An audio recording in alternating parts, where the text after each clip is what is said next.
Là où les autres s'arrêtent, lui commence. Bob vous dit toute la vérité, celle de ses invités. BTLV.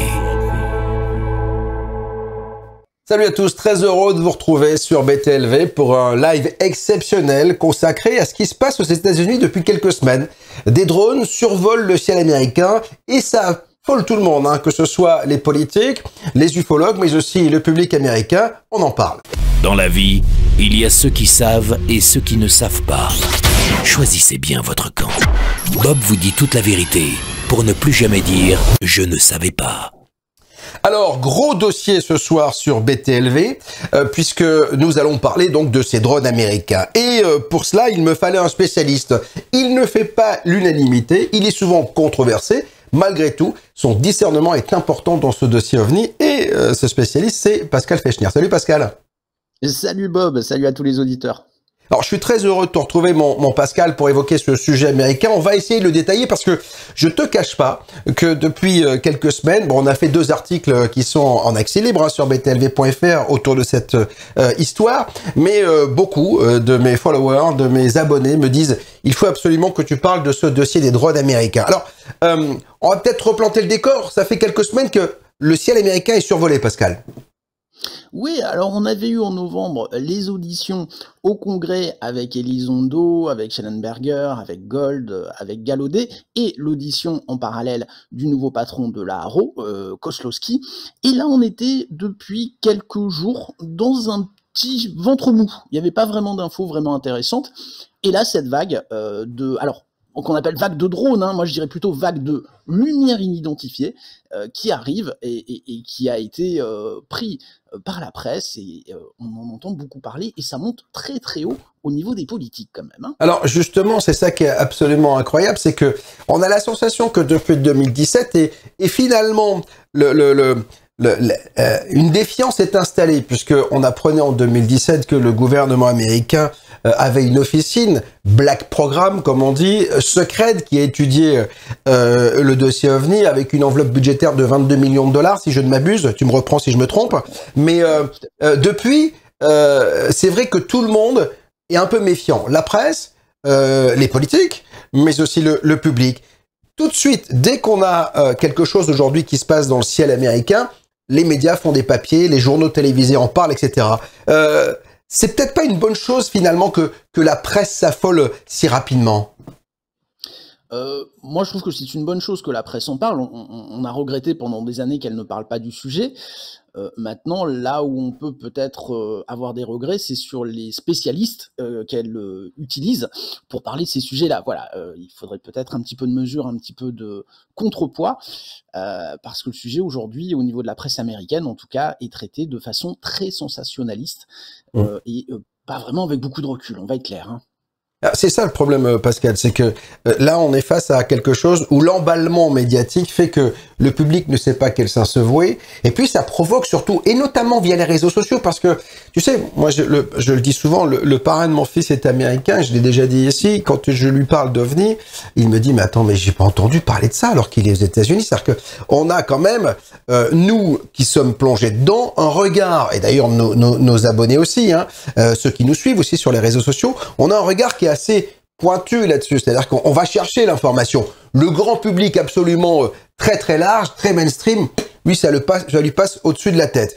Malgré tout, on a la sensation que le média américain va le chercher pour essayer de regarder ce qui se passe, les gouvernements, on nous ment, etc. Après, on sait très bien, Pascal, que la presse fait du sensationnalisme, donc c'est ça que je reproche un peu aujourd'hui à la presse, c'est que finalement, le jour où il y aura une vraie information, elle sera noyée au milieu des fausses. Je te rejoins, il y a même une chaîne américaine qui s'est concrètement montée autour du sujet OVNI. C'était pas son but premier, mais elle s'est rendue compte qu'il y avait un audimat à faire. Donc elle l'utilise avec des journalistes comme Coulthard, qui ont leur rond de serviette sur cette chaîne-là. Bon, et c'est vrai où je te rejoins, c'est vrai que nous, ufologues, avons l'impression, dès qu'il y a un reportage sur ABC, CNN ou des choses comme ça, que le sujet est très médiatisé aux États-Unis, mais il s'agit souvent d'un filet de quelques minutes noyé au milieu d'autres informations. Donc voilà, c'est vrai que moi, ce qui me manque aujourd'hui, c'est le vrai bruit médiatique de cette vague de lumière dans le New Jersey. Pour l'instant, on manque un petit peu de recul quand même. Pascal, est-ce qu'on a beaucoup de témoignages? Parce que visiblement, j'ai lu des choses absolument dingues, 5000 témoignages, des gens qui s'affolaient dans tous les sens. Est-ce qu'on en est là aujourd'hui?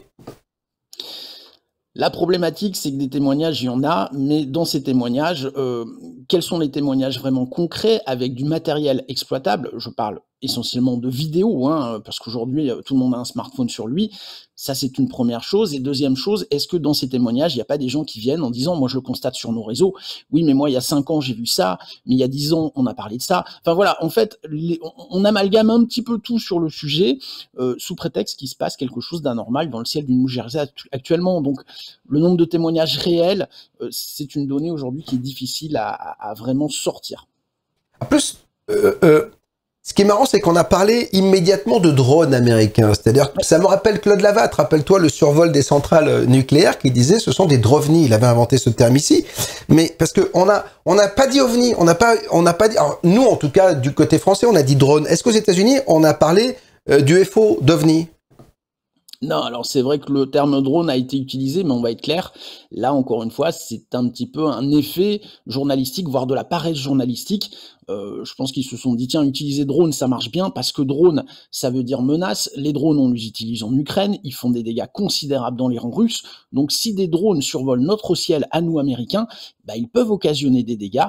Donc voilà, là, c'est la formule gagnante, si tu veux, le drone. Mais on sait aujourd'hui des communications qui ont été faites récemment auprès des politiques, bien qu'il n'y a pas que des drones, il y en a probablement, mais il y a surtout des avions, des étoiles, des Starlink, enfin tout ce que les ufologues connaissent déjà dans le ciel, mais qui n'a peut-être pas été bien identifié par les témoins. Alors, il se passe quelque chose aux États-Unis, mais il se passe aussi des choses en France. On a enregistré il y a quelques jours une émission qui est en ligne depuis vendredi dernier sur le triangle de la Burle. Alors ça, c'est un endroit que je ne connaissais pas. Et Pierre-Antoine Courouble, qui est journaliste, s'est accoquiné avec une ufologue pour essayer de détricoter le sujet. Et regardez, extrait de l'émission. On est parti de statistiques nationales et on a recentré. Et sur cette zone, aux stupéfactions, 174 crashs d'avions, 174 crashs d'avions, et 420, on arrive même à 430, on en a toujours des nouvelles qui nous arrivent depuis que le livre est sorti, observation d'OVNI. Puis attention, observation d'OVNI étayée, vue par plusieurs témoins, pas l'ISS qui passe ou Starlink, vraiment des choses sérieuses. Et donc sur cette zone, pour vous donner une idée, si on ramène au kilomètre carré l'accidentologie au niveau de la Terre par rapport à la Burle, on est dans un rapport de 1 à 400. Il y a 400 fois plus d'accidents. Plein de pilotes de l'armée de l'air qui sont crashés dans cette zone. Oh my gosh. Alors je veux bien qu'il y ait des erreurs d'entraînement, des erreurs humaines. Et il y a peut-être d'autres causes. Voilà, l'énigme du triangle de la Burle, c'est réservé aux abonnés. Voilà pourquoi vous devez nous rejoindre, bien sûr, sur BTLV. Nous sommes à quelques jours même pas à quelques heures de Noël, puisque ce sera demain que nous ferons la veillée de Noël. Donc, vous pouvez nous rejoindre, bien sûr. C'est l'occasion pour vous d'avoir accès à ce type d'émission. Si vous arrivez, bienvenue.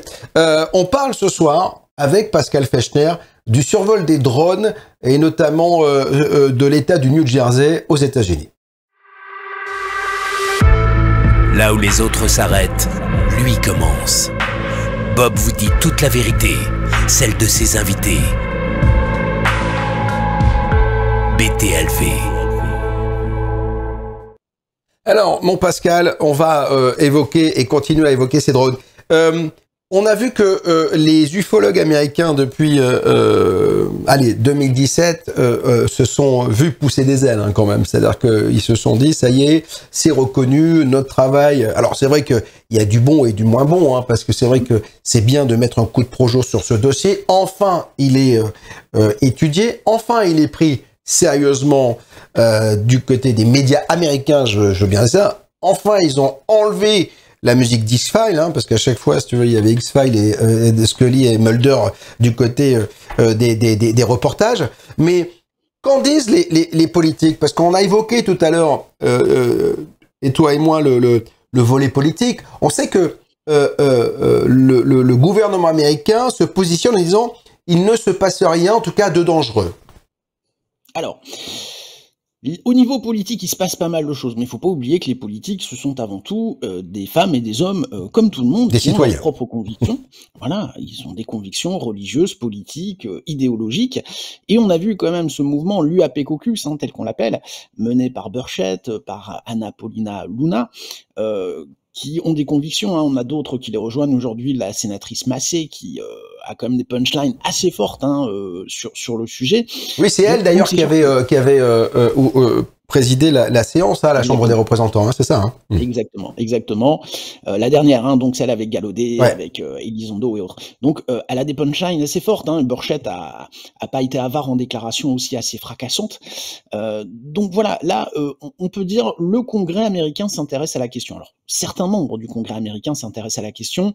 Après il y a un côté politique aussi, on va être clair. Toutes ces personnes que j'ai citées sont des Trumpistes déclarés, sans aucun problème. On verra malgré tout, sous la présidence de Trump, s'ils sont aussi vindicatifs qu'ils l'ont pu l'être lorsque c'était les démocrates qui avaient la présidence. Là, faut bien comprendre aussi que pour l'instant, Trump n'a pas encore les commandes, donc c'est un petit peu le baroud d'honneur pour taper sur les démocrates.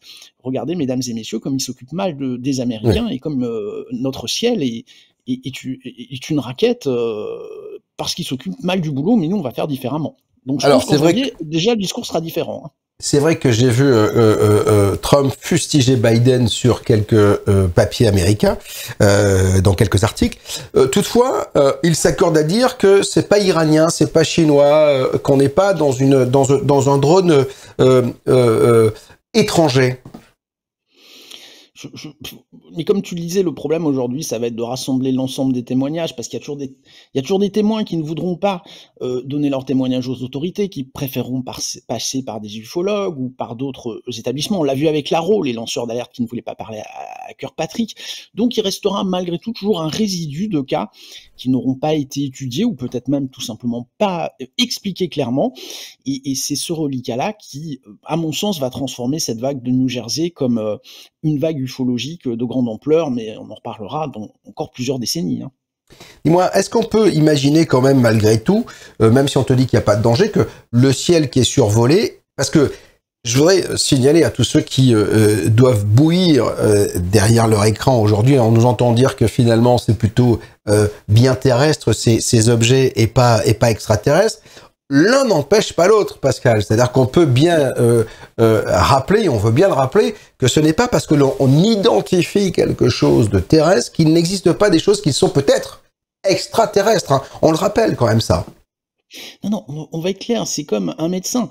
Un médecin connaît les différentes maladies qui existent, mais il diagnostique chaque patient différemment. Si il y a une vague de grippe, mais qu'un patient a une gastro, il va pas lui donner un traitement pour la grippe. Il va dire là c'est une gastro.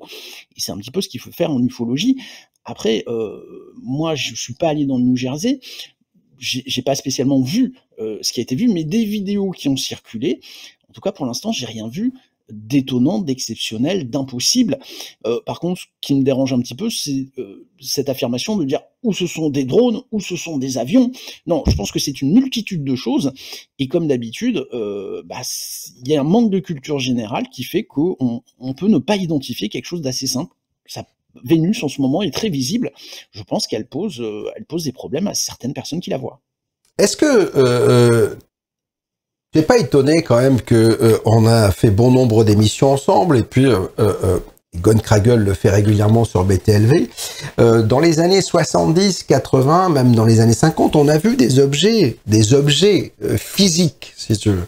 Maintenant, on a la sensation qu'on ne voit plus que des lumières. On se souvient de la fameuse vidéo des chasseurs américains qui suivent cet objet qui bouge, etc. On voit une lumière, c'est-à-dire qu'on voit pas d'objet. Est-ce que c'est quoi ce changement? C'est que soit les extraterrestres, ou en tout cas ceux qui sont à l'origine de ces objets, ont des modèles plus récents, ou alors on s'est trompé pendant des décennies? Alors là, c'est une question difficile, mais le fait est qu'aujourd'hui, on a peut-être un peu plus de documents vidéo. que ce qu'on pouvait avoir dans les années 50, 60, 70, où il fallait se balader avec un appareil photo, il fallait prendre la photo qui allait bien. Enfin, c'était très compliqué d'avoir quand même du matériel. Aujourd'hui, on en a un petit peu plus. Et c'est vrai que plus on a de matériel, plus on arrive à dire, bah écoutez, oui, ça vient de chez nous, c'est un ballon, c'est une antenne taille, c'est un avion, que sais-je. Est-ce que ça exclut le fait qu'il est possible que nous soyons visités par d'autres civilisations? Je crois pas, mais le fait est qu'aujourd'hui, du matériel qu'on a, déclassifié, hein, alors peut-être qu'on va me dire qu'il y a des choses classifiées qui sont beaucoup plus significatives, mais du matériel qu'on a, pour l'instant, c'est difficile de voir quelque chose d'extraterrestre dans tout ce qui est fourni.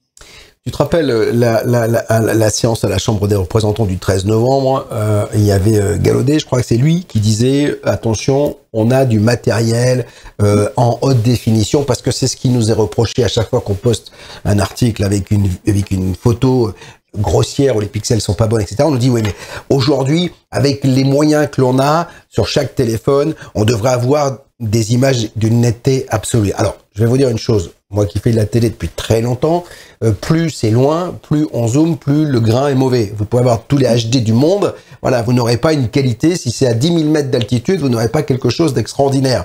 Faut arrêter avec cette image alors sauf si ça atterrit dans votre jardin, ça c'est sûr. Mais dans l'absolu, si c'est dans le ciel, si c'est la nuit, plus vous allez grossir, surtout avec votre téléphone, plus ce sera pourri. Et même les caméras des chasseurs américains, c'est quand même des caméras à infrarouge, etc. Ça va pas. Alors après, Gallaudet dit que eux, ils ont encore en leur possession, Pascal, des images. Tu crois à ça, toi? Tu penses que vraiment ils ont du matériel incroyable? Ah oui, je pense qu'il y a des images et des vidéos de bien meilleure qualité que celles qu'on nous a fournies. Rappelons-nous quand même que les 3 vidéos qui étaient sorties fin 2017, Elizondo a réussi à les faire sortir non pas de façon illégale, mais c'était border, hein, la façon dont il les a fait sortir. Je suis persuadé que les militaires américains ont du matériel de très bonne qualité, mais je suis persuadé aussi qu'il y a une espèce de surclassification du système militaire américain qui est décriée d'ailleurs par certains politiques et à mon sens à juste titre. Et d'autre part, je pense que les militaires américains n'ont pas spécialement envie d'afficher parfois leur négligence ou en tout cas leur incapacité à gérer correctement le ciel américain. Donc il y a un peu de tout. Maintenant, est-ce que de ces vidéos de très bonne qualité, on voit des soucoupes volantes avec des extraterrestres? Ça, pour moi, c'est extrapolé un petit peu vite. J'ai posté un article la semaine dernière justement sur un lanceur d'alerte qui a envoyé un courrier assez bizarre. Je sais pas si tu as vu l'article, à un YouTuber avec 3 photos. On a mis, attention, ce sont des photos, on ne sait pas si c'est un canular, pas un canular, mais c'est vrai que 3 photos qui sont assez étonnantes, dont une qui ressemble vraiment à ce que l'on peut imaginer dans l'inconscient collectif du côté des ovnis. Donc, tu vois, les photos sont incroyables. Il y en a une qui ressemble à un hélicoptère, hein, d'en dessous. Il y en a un autre, voilà, qui ressemble à tout ce que l'on peut voir depuis longtemps sur les soucoupes.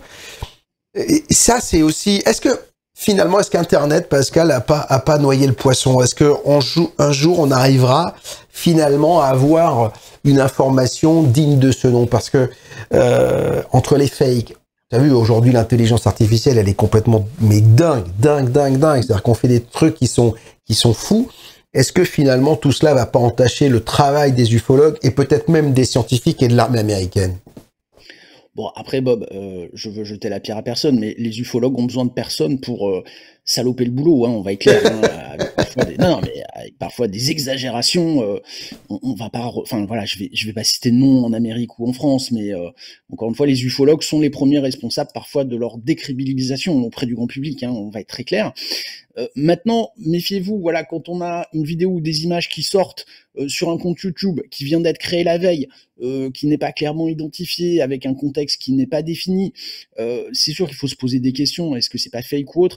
Mais par contre, je trouve que l'article de décembre 2017 de Leslie Kean, de Ralph Blumenthal, là par contre c'est une leçon de journalisme, il a été préparé en amont avec des vrais documents, et malgré tout, cet article, qui était truffé d'erreurs et d'âneries, a quand même énormément fait bouger les choses. Si on en est là aujourd'hui, c'est grâce à cet article.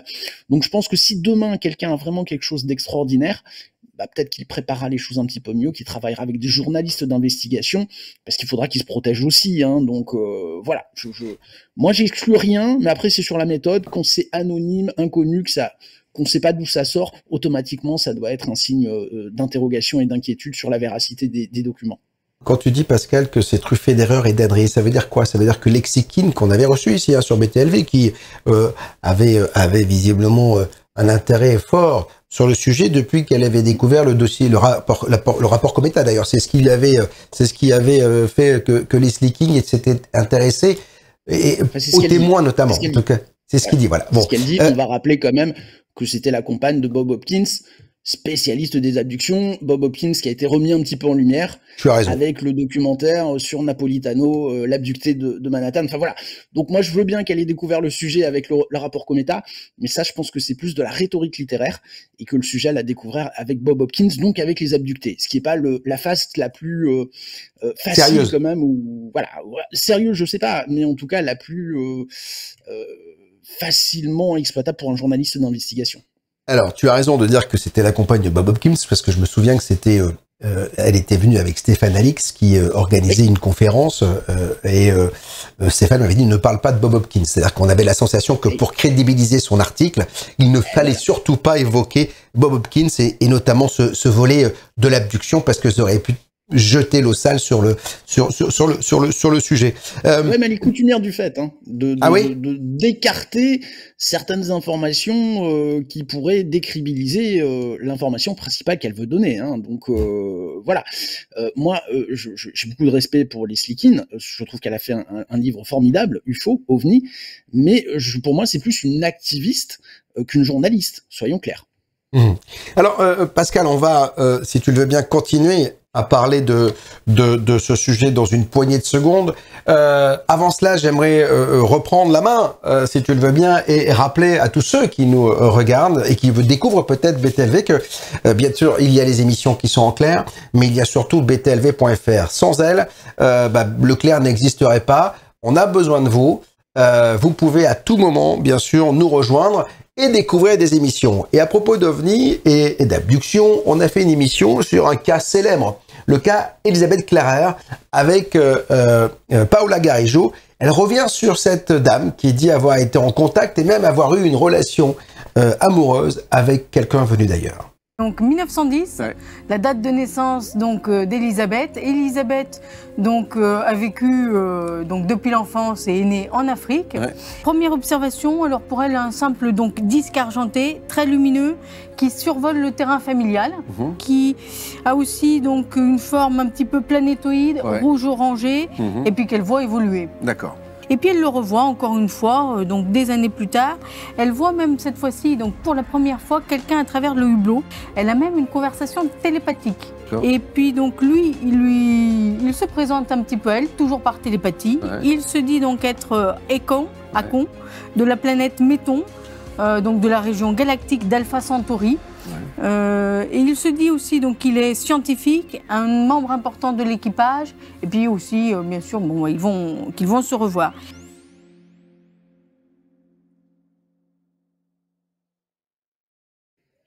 C'est ce sujet, hein, parce que moi je trouve que j'adore ce type d'histoire parce que ça mêle tout, c'est-à-dire ça mêle le romantisme, c'est poétique. La dame, en plus, quand on voit Elisabeth Clarer, on voit une dame qui est absolument charmante, qui est bien propre sur elle, qui est très bourgeoise, grande famille de l'Afrique du Sud, etc. Et puis tout d'un coup, elle a une envolée comme ça et elle dit qu'elle est en contact avec une entité extraterrestre. Je trouve que tu vois, Pascal, le petit problème qu'on a aujourd'hui avec l'ufologie, c'est qu'on n'a plus de cas comme ça. Moi, ça me désole parce que j'adorerais travailler avec des gens qui disent ah oui, on a Elena Danaan, on a des gens qui disent ça. Oui, mais on a des, si tu veux, on a des gens gratinés quand même. Hein. Oui, mais on va. Là, c'est pas gratiné, on est sur de la poésie presque, tu vois ce que je veux dire? Elle va te dire qu'elle va partir. Il y a un côté moins sectaire que l'on peut avoir aujourd'hui avec tous ceux qui parlent de la Confédération Galactique, tu vois. Je trouve que bon, en tout cas, c'est le reflet d'une époque. Oui, c'est le reflet. Mais tu as raison. C'est le reflet d'une époque. Effectivement, tu as raison. Alors, on va continuer à parler de ces drones qui survolent le New Jersey. De ces lumières. Et de ces lumières, voilà, on va dire ces lumières. Alors, pour toi, justement, qu'est-ce que c'est? On peut dire, il y a plusieurs possibilités. Oui. Même si ces lumières sont nombreuses, on peut et on a des explications. Alors, oui, pour moi, il n'y a pas plusieurs... Enfin, c'est pas qu'il est possible qu'il y ait plusieurs possibilités, c'est qu'il y a plusieurs possibilités. Encore une fois, on se retrouve avec des gens qui lisent ou entendent à la télévision que des choses se passent dans leur ciel. Donc bien sûr, ils sortent, ils regardent un peu plus le ciel que d'habitude, et quand on regarde le ciel, eh bien, on voit des choses. Et quand on n'a pas de culture aéronautique, eh bien, on ne comprend pas ce qu'on voit. On va voir des avions, on ne comprend pas ce que c'est. On va voir des étoiles, on ne comprend pas ce que c'est. On va voir des Starlink, on ne comprend pas ce que c'est. Mais encore une fois, je n'exclus pas le fait qu'il y ait des choses totalement anormales en complément de tous ces éléments. Ouais. Mais ce qu'il faut, c'est travailler après. Voilà, je dis pas, on sait. Il y a des gens qui disent c'est que des avions, c'est que des drones. Moi, je dis pas ça. Je dis simplement aujourd'hui, de ce que j'ai vu, je n'ai pas vu d'éléments qui me font dire là, les gars, il y a un truc qui est pas normal. Cette lumière-là, elle est vraiment louche. Voilà, c'est tout ce que je dis. Hein. Et c'est ce que disent les autorités d'ailleurs aussi. Pascal, est-ce que finalement cette histoire de ces drones qui survolent le New Jersey, ce n'est pas un constat d'échec dans la communication finalement des autorités américaines? Il n'y a pas que des autorités. Hein. Pour moi, c'est une déception quelque part parce que depuis 2017, on avait tous les éléments pour avancer de façon intelligente, constructive, et on l'a pas fait. On l'a pas fait. On voit que le sujet est encore plus clivant et clivé qu'avant. On va dire hein, les choses. David Grush a fait des dégâts considérables dans le monde ufologique. Aujourd'hui, et tu en es un des témoins principaux, il y a deux clans, on va dire les sceptiques et les croyants, disons ça comme ça, deux mondes qui sont assez difficilement réconciliables, et en fait on n'a pas vraiment évolué, on a même peut-être reculé sur le sujet.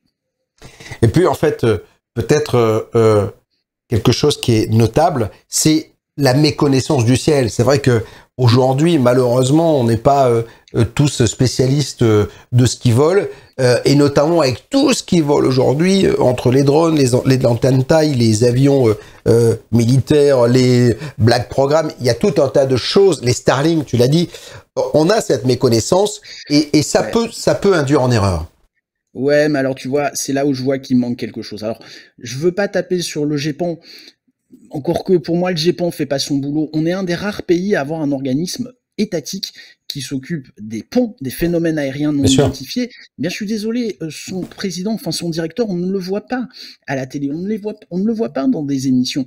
Il pourrait tout à fait, je te donne des exemples, mais il pourrait tout à fait faire des primes chez Hanouna, il y a plein d'émissions qu'il le recevra avec plaisir, où il pourrait faire de la pédagogie. Cet effort n'est pas fait. Non, mais alors, attends, il vient déjà pas sur des médias comme BTV qui sont spécialistes. Alors, imagine sur Hanouna, c'est assez fou, quoi. Non, mais ce que je veux te dire, voilà, tu l'invites aujourd'hui. Alors, je peux comprendre qu'il soit surbooké, qu'il ait trop de boulot, machin. Mais moi, ce que j'attends du GEPAN, par exemple, c'est de la communication. Il y a un I dans GEPAN, c'est pour information. Et cette information, elle n'est pas donnée. Voilà, donc il n'y a pas de pédagogie de fait. On va être clair, on a perdu deux personnes qui faisaient de la pédagogie et qui étaient géniales. C'était les frères Bogdanov. Eux faisaient un boulot quand même à ce sujet-là. Aujourd'hui, il n'y a pas de pédagogie intelligente, ludique, attractive auprès du grand public sur le sujet. Et pourtant, il y a quelque chose à faire, je trouve. Bon, Pascal, on arrive au terme de ce hors-série. Hein. Bob vous dit toute la vérité. Je t'ai appelé à la volée en disant il faut absolument qu'on parle de cela. On est peut-être tranquille à la maison en train de préparer Noël. On a allumé YouTube et on nous regarde ce soir. Je voudrais te remercier d'avoir pris le temps, hein, alors que tu n'as pas encore fini tes courses de Noël. Mais Bob, je voudrais juste encore rappeler, parce que je sais que certains de tes auditeurs, et de façon générale, on comprend pas toujours ce que je dis. Je ne ferme pas la porte à la possibilité d'une visite extraterrestre. Je dis juste qu'aujourd'hui, il faut creuser, il ne faut pas faire preuve de paresse intellectuelle, il faut aller au fond des choses, et c'est que comme ça qu'on arrivera à faire réellement avancer le sujet et le rendre mainstream. Mais de toute façon, et je le rappelle, ce n'est pas parce qu'on explique 90% des choses qu'il ne reste pas 10% qu'on n'a pas expliqué, qui sont très intéressantes à étudier. C'est ça. Et c'est ces 10% qui sont fantastiques. Merci mon Pascal d'avoir été avec moi. Je te souhaite un joyeux Noël, de belles fêtes de fin d'année. Et puis, on se retrouve, la prochaine fois qu'on se retrouve, c'est le 22 janvier pour une libre antenne, parce que vous êtes nombreux et nombreuses à nous dire, mais quand est-ce que revient la libre antenne? Eh bien, ce sera le 22 janvier, en direct avec Pascal, et aussi Jocelyn F. Keller, bien sûr.